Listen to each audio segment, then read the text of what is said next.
Biarlah Engkau kembali yang berbicara kepada masing-masing kami, ya firman yang sudah menjadi manusia. Biarlah semua perkataan dan hiruk pikuk pikiran kami yang duduk di tempat ini maupun yang sedang mengikuti ibadah di rumah diteduhkan sejenak untuk mendengar kembali firman hidup itu berbicara kepada kami. Dan biarlah Roh Kudus kembali menolong kami untuk mencernanya, dan kemudian kami tahu apa yang harus kami evaluasi, dan kemudian kami ditolong Tuhan untuk komitmen untuk melakukan lagi firman Tuhan ini. Pakai hamba-Mu dan pimpin kami semua. Di dalam nama Yesus kami berdoa. Amin. Jemaat dipersilakan duduk. Selamat siang Bapak Ibu. Ya, puji nama Tuhan. Hari ini kita memasuki minggu terakhir di tahun 2020. Ya, mungkin ada yang menarik napas lega, tapi mungkin ada juga yang masih bersedih atau yang mungkin tidak bisa move on di tahun 2020 ini ya. Pasti macam-macam perasaannya. Oleh sebab itu mari kita di minggu terakhir di tahun ini merenungkan satu bagian firman Tuhan dalam Pengkhotbah 12. Pengkhotbah pasal 12 ayat yang pertama sampai yang ke-14, bagian terakhir dari kitab Pengkhotbah. Pengkhotbah 12 ayat yang pertama sampai yang ke-14. Saya baca bagi kita, Bapak Ibu silakan mengikuti di Alkitab masing-masing. Ingatlah akan penciptamu pada masa mudamu, sebelum tiba hari-hari yang malang dan mendekat tahun-tahun yang kau katakan, tak ada kesenangan bagiku di dalamnya. Sebelum matahari dan terang, bulan dan bintang-bintang menjadi gelap, dan awan-awan datang kembali sesudah hujan. Pada waktu penjaga-penjaga rumah gemetar dan orang-orang kuat membungkuk, dan perempuan-perempuan penggiling berhenti karena berkurang jumlahnya, dan yang melihat dari jendela semuanya menjadi kabur. Dan pintu-pintu di tepi jalan tertutup, dan bunyi penggilingan menjadi lemah, dan suara menjadi seperti kicauan burung, dan semua penyanyi perempuan tunduk. Juga orang menjadi takut tinggi dan ketakutan ada di jalan. Pohon badang berbunga, belalang menyeret dirinya dengan susah payah, dan nafsu makan tak dapat dibangkitkan lagi, karena manusia pergi ke rumahnya yang kekal, dan peratap-peratap berkeliaran di jalan. Sebelum rantai perak diputuskan dan pelita emas dipecahkan, sebelum tempayan dihancurkan dekat mata air, dan roda timba dirusakkan di atas sumur, dan debu kembali menjadi tanah seperti semula, dan roh kembali kepada Allah yang mengaruniakannya. Kesia-siaan atas kesia-siaan, kata pengkhotbah, segala sesuatu adalah sia-sia, ayat 9. Selain pengkhotbah berhikmat, ia mengajarkan juga kepada umat itu pengetahuan. Ia menimbang, menguji, dan menyusun banyak amsal. Pengkhotbah berusaha mendapat kata-kata yang menyenangkan dan menulis kata-kata kebenaran secara jujur. Kata-kata orang berhikmat seperti kusa, dan kumpulan-kumpulannya seperti paku-paku yang tertancap, diberikan oleh satu gembala. 12. Lagi pula anakku, waspadalah, membuat banyak buku tak akan ada akhirnya, dan banyak belajar melelahkan badan. Akhir kata dari segala yang didengar ialah takutlah akan Allah dan berpeganglah pada perintah-perintahnya, karena ini adalah kewajiban setiap orang. Karena Allah akan membawa setiap perbuatan ke pengadilan yang berlaku atas segala sesuatu yang tersembunyi, entah itu baik, entah itu jahat. Bapak Ibu, sedemikian jauh pembacaan firman Tuhan dalam kitab Pengkhotbah ini yang menjadi dasar perenungan kita hari ini, yang saya beri tema hidup baik kok sia-sia. Hidup baik kok sia-sia. Nah Bapak Ibu, ada satu kalimat yang sering sekali diulang-ulang atau yang terkenal dalam kitab Pengkhotbah ini, yaitu apa? Sia-sia. Gitu ya. Kata yang sering sekali diulang oleh pengkhotbah, diusung tema ini dari awal pasalnya sampai di kitab terakhir, dia berkata ada yang namanya kesia-siaan. Nah, Bapak Ibu, yang menarik adalah pengkhotbah berkata bahwa di hidup ini ada yang namanya kesia-siaan, itu bukan karena dia buang-buang waktu, ya. Lalu kemudian dia menyesal, aduh kenapa ya dulu saya nggak mengisi waktu saya dengan maksimal. Bukan, justru pengkhotbah ini adalah orang yang sebaliknya. Dia mengisi hidupnya dengan segala pencapaian, Bapak Ibu. Kalau kita lihat di pasal yang kedua, ayat yang keempat, di situ dia berkata, aku melakukan pekerjaan yang besar. Aku mendirikan rumah-rumah, lalu kemudian aku menanami bagiku kebun-kebun anggur. Ini bukan orang yang buang-buang waktu. Lalu kemudian pengkhotbah juga berkata bahwa di hidup ini ada yang namanya sia-sia, bukan juga karena dia pemalas, ya. Orang malas biasanya menyesalnya di akhir, gitu ya. Wah, teman-temannya udah belajar mati-matian, dia main game, ya. Waktu teman-temannya dapat nilai baru, ya kok aku main game ya waktu lalu, ya harusnya aku juga bareng belajar sama-sama. Bukan karena dia pemalas, ya. Sebaliknya kalau kita lihat di pasal 2 ayat yang kelima, dia berkata tadi apa? Dia mengusahakan kebun-kebun dan taman-taman. Lalu di ayat yang ke-6 sampai yang ke-8, di situ dia detailkan lagi pekerjaannya dalam hidup itu. Dia berkata dia menggali kolam, dia membeli budak-budak, dia mengumpulkan perak dan emas. Wah, ini orang yang luar biasa aktif sekali, rajin sekali dalam hidup. Dia begitu maksimal dalam hidup, ya. Lalu kenapa dia berkata ada yang sia-sia dalam hidup ini?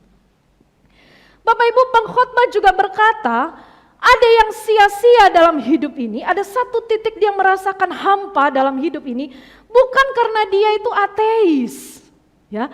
Bukan karena dia nggak percaya Tuhan, bukan karena dia nggak tahu tentang Tuhan.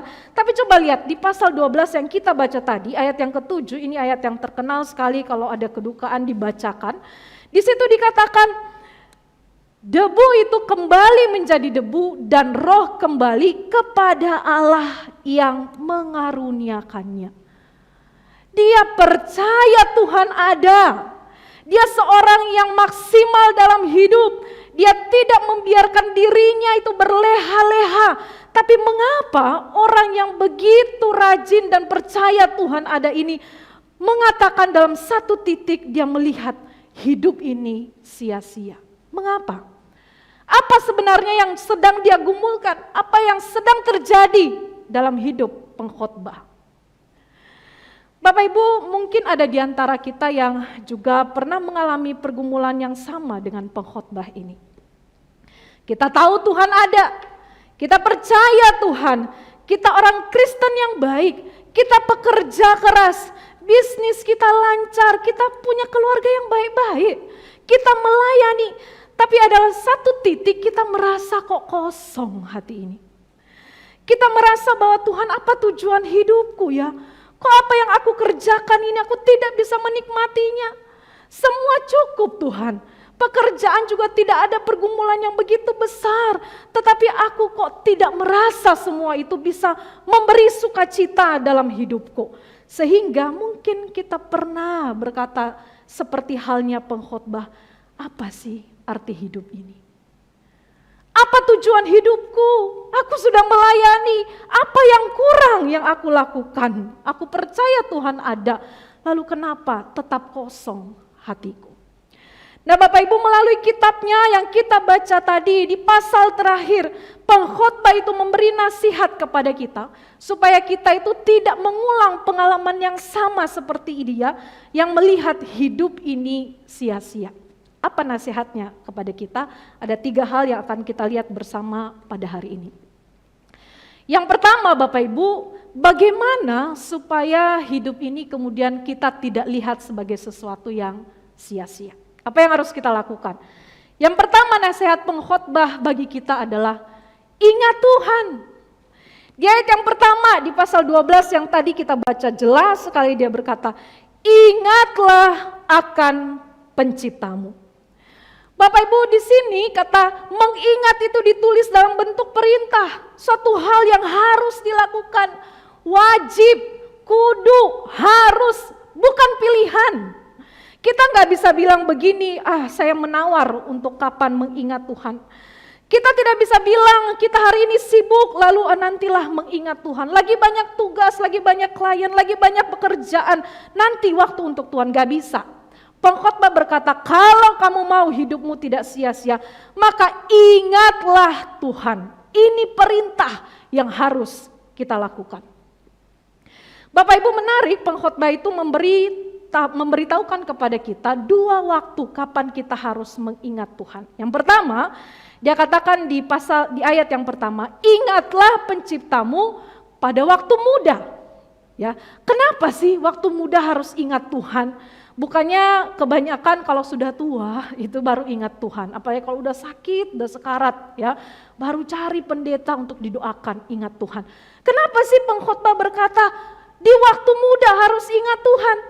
Bapak Ibu, karena masa muda adalah masa-masa kita maksimal dalam hidup. Jarang orang muda itu punya penyakit. Ya, masa-masa muda adalah masa-masa kita masih kreativitasnya itu tinggi, gampang belajar. Apapun yang pingin kita raih itu sangat cepat kita bisa lakukan. Dan biasanya ruang buat Tuhan di masa muda itu kecil sekali. Betul apa betul anak remaja? Ya. Ketika kita muda, kita bisa melakukan segala sesuatu tanpa bergantung sama Tuhan kok. Waktu ujian kemarin, coba seberapa dari kita yang berdoa sama Tuhan? Minta pertolongan Tuhan, minta hikmat Tuhan. Seberapa dari kita yang kemudian mengandalkan Tuhan ketika kita memilih universitas tempat kita melanjutkan kuliah? Kenapa? Di masa muda biasanya ruang buat Tuhan itu kecil sekali. Tapi pengkhotbah berkata, hati-hati.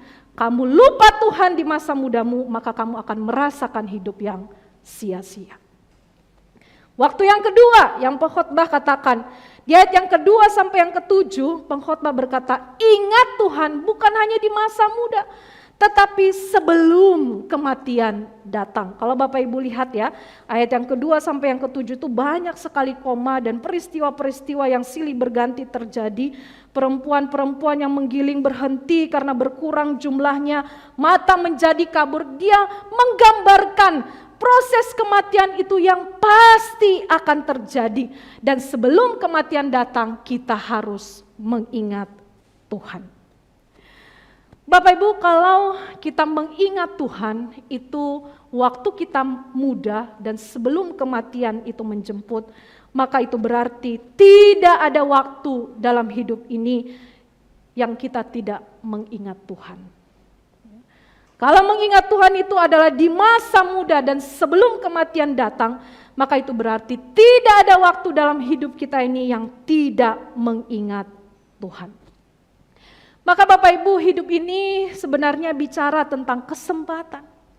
Bukan hanya kesempatan untuk bekerja, mencari nafkah, karir, menggapai cita-cita, tetapi kesempatan untuk mengingat Tuhan. Maka mari kita coba pikirkan sejenak hidup kita ini. Sejak kita percaya Tuhan, dalam keseharian kita, seberapa banyak waktu yang kita lakukan untuk mengingat Tuhan? Adakah kita masih melibatkan Tuhan dalam keseharian kita? Adakah kita masih bertanya kepada Tuhan ketika kita mengambil keputusan dan bergumul tentang sesuatu hal? Bapak Ibu, sering kali kita lupa Tuhan karena kita kadang berpikir tanpa Tuhan kok, tanpa doa kok tugas-tugas bisa selesai. Ya, tugas-tugas sekolah tanpa doa pagi, saat teduh pagi-pagi tugas bisa selesai disetor kepada guru kok. Ya. Tanpa Tuhan, tanpa berdoa, saya tetap sehat, kuat, pelayanan juga baik-baik saja, orang-orang tetap cari saya untuk mengisi pelayanan. Sehingga kita baru mencari Tuhan dalam kondisi-kondisi tertentu, atau kalau kita sudah nggak mampu lagi, baru kita cari Tuhan. Ketika semua lancar, ketika kita sehat, masih muda, masih kuat Bapak Ibu, kita itu cenderung sekali untuk melupakan Tuhan. Ada yang masih ingat film ini? Tahu ya, ini film yang selalu warawiri di televisi Indonesia setiap tahun. Ya, film Home Alone ini film tahun 1990-an, ya berapa puluh tahun yang lalu. Film ini diperankan oleh Macaulay Culkin, dia memerankan Kevin dalam serial Home Alone ini. Nah, Bapak Ibu tahu kisah akhir hidupnya bagaimana?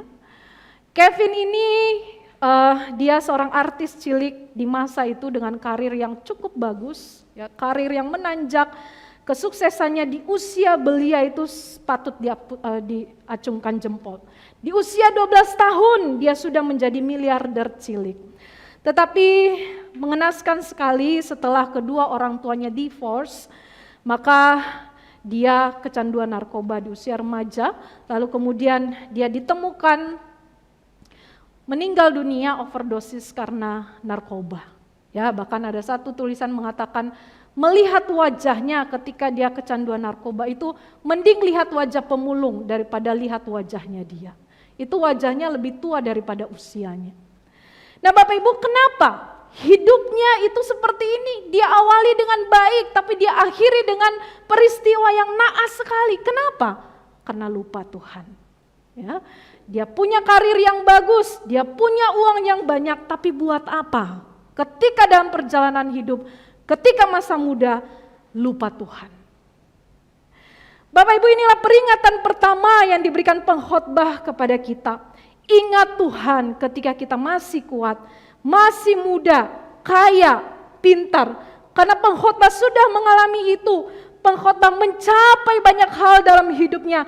Tapi pada akhirnya dia menyimpulkan, kalau lupa Tuhan, maka apapun yang kita punya semua akan sia-sia. Itu poin yang pertama yang pengkhotbah nasihatkan kepada kita bagaimana kita bisa menjalani hidup ini dengan tidak sia-sia. Yang kedua, selain ingat Tuhan, nasihat kedua dari pengkhotbah kepada kita supaya hidup kita ini tidak sia-sia, dia katakan masih di pasal 12 ayat yang ke-13, dia berkata, takutlah akan Tuhan. Bapak Ibu, ternyata supaya hidup ini tidak sia-sia, gak cukup kita hanya ingat Tuhan, tapi perlu juga hidup takut akan Tuhan. Di ayat 13 dia berkata, akhir kata dari segala yang didengar ialah takutlah akan Allah. Bapak Ibu, takut seperti apa yang dimaksud? Takut yang dimaksud di bagian ini adalah bukan karena melihat Tuhan itu sebagai sosok yang menakutkan, tapi takut yang dimaksud di bagian ini adalah takut yang membuat kita tuh hormat, respek kepada Tuhan sehingga kita itu gak hidup sembarangan di hadapan Tuhan.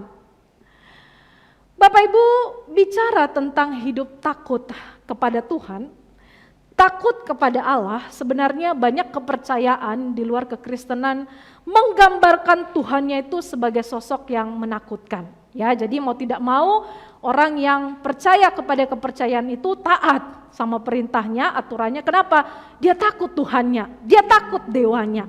Kalau Bapak Ibu lihat di rumah-rumah ibadat tertentu misalnya ya, waktu saya datang ke Pontianak, kemudian sekali saya ke Singkawang, saya lihat rumah-rumah ibadat tertentu yang besar, warna merah tuh, kemudian kuning, gede. Di halamannya tuh ada naga, ukiran naga yang besar, kemudian lampu di ruangannya itu redup, ya, tidak seterang tempat ini. Gitu saya pikir-pikir, gimana masuk ibadah di situ? Suasananya begitu mencekam dan menyeramkan. Ya. Atau waktu kita pergi ke tempat-tempat wisata, misalnya kalau di Solo atau ke Bali, kita bisa melihat di situ agama tertentu, kepercayaan tertentu menggambarkan Tuhan dan dewa mereka tuh sebagai sosok yang menakutkan, gitu ya, dengan patung yang gede, bertaring, pegang apalah, ya matanya besar menyala, gitu ya. Jadi mau tidak mau orang yang percaya sama kepercayaan itu akan taat pada perintah agama itu. Kenapa? Takut sama Tuhannya, takut dewanya ngamuk, Bapak Ibu. Nah, demikian juga dengan kita orang Kristen ini, kalau kita baca dalam perjanjian lama, di situ juga digambarkan Tuhan kita itu sepertinya seperti Tuhan yang begitu menakutkan. Kenapa? Kalau kita lihat di sepanjang perjalanan bangsa Israel, dosa sedikit saja apa? Dihukum. Ya, ada yang bawa tabut perjanjian sedang berdosa habis, ya. Dimakan api, mati seketika itu. Salomo tidak taat, kerajaannya pecah. Kemudian bangsa Israel tidak taat, langsung dibuang, dihukum sama Tuhan. Bapak Ibu, perjanjian lama seolah kita menemukan Tuhan sebagai sosok yang begitu tegas, disiplin, menakutkan. Ya, Bahkan bukan hanya dalam perjanjian lama, kalau kita juga melihat dalam sejarah gereja, pernah ada satu waktu gereja itu membuat umat melihat Tuhan sebagai sosok yang menakutkan. Di satu masa di Swiss ketika gereja menguasai negara, jadi peraturan apapun itu diatur oleh gereja, maka gereja itu menerapkan disiplin-disiplin yang gak masuk akal, yang membuat umat itu merasa takut kepada Tuhan. Ketika umat tidak bergereja maka bisa dihukum cambuk, bisa dipenjara. Kenapa? Karena gereja itu semena-mena memberi peraturan. Ya, Alkitab tidak boleh dibaca oleh sembarangan orang, hanya rohaniwan saja. Sehingga orang-orang di zaman itu melihat Tuhan sebagai sosok yang menakutkan. Taat sama Tuhan, tapi takut karena dihukum. Ya. Bapak Ibu, tapi ini dulu gambaran tentang Tuhan yang begitu hebat, yang begitu menakutkan, yang begitu disiplin itu dulu. Ya, zaman itu sudah berlalu Bapak Ibu. Tapi sekarang seiring berkembangnya pemahaman manusia terus belajar, kemudian firman Tuhan Alkitab dibaca, boleh dibaca oleh semua orang, maka pemahaman terhadap Tuhan itu semakin bergeser, semakin berkembang. Sekarang orang itu lebih menggambarkan Tuhan sebagai apa? Bapa yang penuh kasih. Lihat aja lagu-lagu yang kita nyanyikan, gitu ya. Yang terima aku apa adanya, ya. Kemudian yang mencari aku ketika aku berdosa. Waduh, luar biasa sekali. Kalau zaman PL kita berdosa habis kita. Tapi sekarang Tuhan mencari aku seperti domba yang hilang, ya. Tuhan mengasihiku, dia sahabat, dia tidak jauh tapi dia begitu dekat. Aku tidak bisa berkata-kata pun dia mengerti tetesan air mataku. Bapak Ibu, tentu pemahaman seperti ini membuat hati kita senang bukan? Damai bukan? Melihat sosok Tuhan kita. Tapi hati-hati sekali lagi, seringkali hal ini kemudian tidak membuat kita takut kepada Tuhan. Pemahaman-pemahaman seperti ini bisa membuat kita tidak hormat lagi kepada Tuhan. Bapak Ibu, kita ini mungkin gampang ingat Tuhan ya. Poin yang pertama tadi berkata ingat Tuhan. Mungkin bagi kita mengingat Tuhan itu gampang. Kita lihat kecelakaan aja di jalan, kita cepat-cepat, aduh Tuhan. Ya, lihat bencana alam gitu, aduh Tuhan kasihan gitu. Bagaimana orang-orang di sana? Gampang buat kita untuk mengingat Tuhan. Tapi masalahnya adalah mengingat Tuhan belum tentu membuat kita takut kepada Tuhan.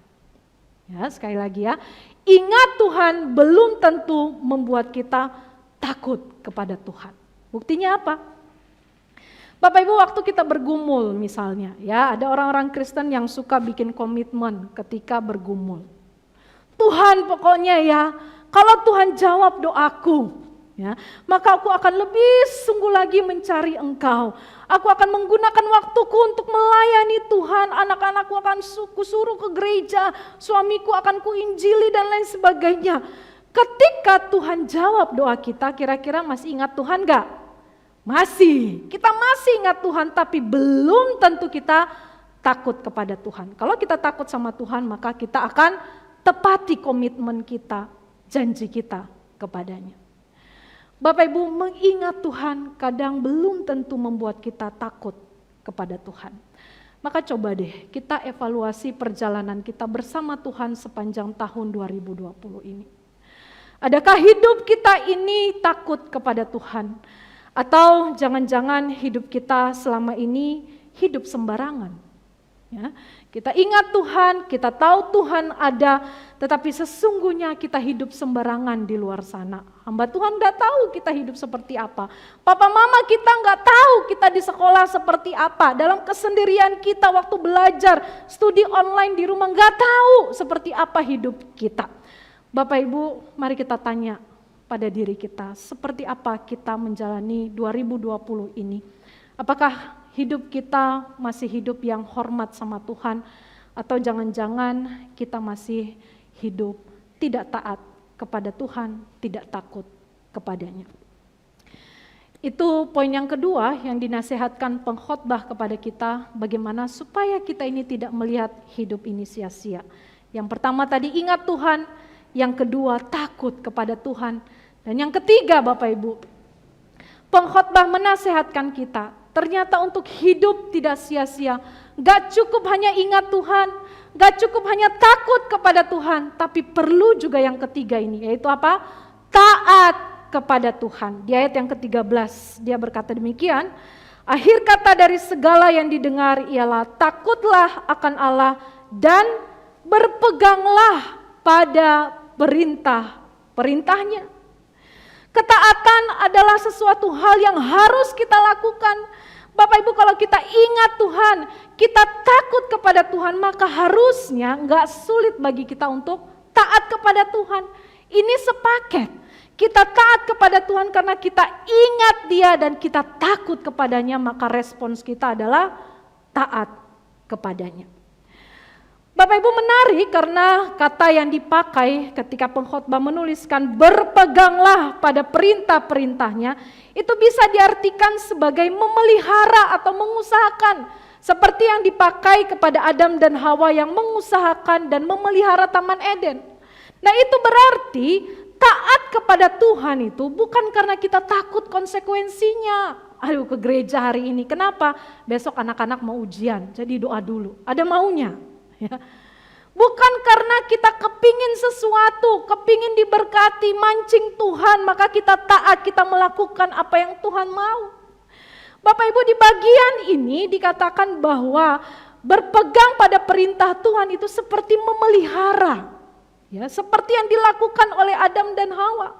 Itu berarti kita taat kepada Tuhan karena kita sadar Tuhan mempercayakan kita untuk memelihara dan mengusahakan perintahnya. Sehingga ada sukacita ketika kita menaati perintah Tuhan. Kenapa? Tuhan yang mempunyai langit dan bumi mempercayakan perkataannya untuk kita lakukan. Ada kebanggaan, ada sukacita, bukan karena takut konsekuensi, bukan karena kepingin berkat Tuhan, tapi karena aku ini loh dipercaya untuk memelihara dan mengusahakan perkataan Tuhan. Bapak Ibu, masing-masing kita tentu punya area kesulitan taat di area yang berbeda satu dengan yang lain. Ya. Ada orang-orang yang sulit taat dalam hal kekudusan. Ada orang-orang yang sulit taat dalam hal kesetiaan pernikahan, jujur, beribadah dan lain sebagainya. Maka ketika kita tidak taat kepada Tuhan, seringkali Roh Kudus kemudian menggelisahkan kita. Dia tidak kepingin kita jauh dari Tuhan. Lalu itulah yang membuat kita bertanya dalam satu titik, Tuhan, ya, apa arti hidupku? Tuhan, kok aku gelisah? Bapak Ibu, ketika kita sampai pada titik itu bertanya, kenapa? Tidak sejahtera. Kenapa Tuhan rasanya semua hal ini tidak memuaskanku? Mari kita cek 3 hal ini. Jangan-jangan kita sedang lupa Tuhan, jangan-jangan kita sedang tidak takut sama Tuhan, jangan-jangan kita sedang tidak taat kepada Tuhan, maka itu sebabnya kita melihat hidup ini sebagai sesuatu yang sia-sia. Bapak Ibu, menjelang akhir tahun 2020 ini, firman Tuhan kembali mengingatkan kita bagaimana perjalanan iman kita sepanjang tahun ini kepada Tuhan. Sudahkah kita mengingat Dia sepanjang tahun 2020 ini dalam segala pergumulan yang kita hadapi? Sudahkah kita hidup takut akan Dia dan bagaimana ketaatan kita kepada Tuhan? Makin menurun atau kita masih bersungguh-sungguh untuk hidup taat kepada Tuhan? Kiranya firman Tuhan ini menolong kita untuk menyongsong tahun yang baru, menolong kita kembali untuk berkomitmen hidup taat, takut dan ingat kepada Tuhan.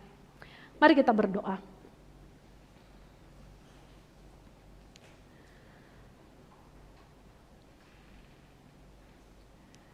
Ya Tuhan, di siang hari ini kami yang ada di tempat ini maupun kami yang ada di rumah, mungkin kami juga sedang berada dalam satu titik pertanyaan-pertanyaan, kenapa kami merasa hidup ini begitu datar, tidak ada sesuatu yang spesial ketika kami ikut Tuhan. Kenapa seolah tidak ada damai sejahtera? Kenapa seolah kami merasa hidup ini tidak ada artinya? Ketika kami bergereja, kami melayani Tuhan, tapi kami tetap merasa ada yang kosong, ada yang hampa dalam hidup kami. Sehingga kami mempertanyakan di mana Tuhan. Tetapi hari ini kami belajar dari pengkhotbah. Ketika kami berada dalam situasi seperti itu, ya Tuhan, Ingatkan kami kembali untuk mengevaluasi apa yang terjadi dengan perjalanan iman kami. Jangan-jangan kami sedang melupakan Tuhan di masa muda kami, karena segala sesuatu tersedia dengan baik, karena segala sesuatu berjalan dengan mulus dan gampang. Atau kami anak-anak yang masih sekolah, kami tidak mengerti apa susahnya hidup, maka kami sulit sekali untuk ingat Tuhan dan bergantung kepadamu. Ya Tuhan, ingatkanlah kami, jangan-jangan kami juga sedang punya problem dalam hal takut kepada Tuhan. Kami di gereja mungkin tampil sangat baik, kami aktif melayani, tetapi sesungguhnya di bagian hidup kami secara pribadi ada ruang-ruang yang kami tidak izinkan Tuhan jamah, dan kami hidup tidak hormat sama Tuhan. Entah itu kami mengkhianati kekudusan pernikahan, atau itu di tempat kerja hanya demi uang kami menghalalkan segala cara. Kami hidup tidak hormat sama Tuhan. Itulah yang kemudian membuat hati kami ini gelisah ya Tuhan. Dan atau ada di antara kami yang kemudian kami merasa hidup ini kok begitu jauh dari damai sejahtera dan sukacita. Jangan-jangan karena kami punya problem ketaatan kepada Tuhan. Kami sedang jauh dari apa yang Tuhan mau. Kami sedang menuruti apa yang kami mau, bukan apa yang Tuhan mau. Sehingga Roh Kudus terus menggelisahkan kami untuk kembali taat kepada Tuhan, kembali ke jalan Tuhan. Maka hari ini Tuhan, di akhir tahun ini, di minggu terakhir tahun ini, biarlah Tuhan menolong kami untuk satu persatu menilik hati kami kembali, berani membongkar diri kami di hadapan Tuhan, sehingga ketika Tuhan mengizinkan kami memasuki tahun yang baru, kami membuang dan meninggalkan semua kebiasaan yang menghalangi kami untuk menikmati sukacita berjalan bersama Tuhan. Tapi kami menyongsongnya dengan pertolongan Roh Kudus, hidup mengingat Tuhan, hidup takut kepada Tuhan, dan kami kembali berjuang untuk taat kepada Tuhan, tentunya dengan pertolongan Roh Kudus-Mu. Terima kasih untuk firman-Mu hari ini yang kembali menguatkan kami. Di dalam nama Yesus kami berdoa. Amin.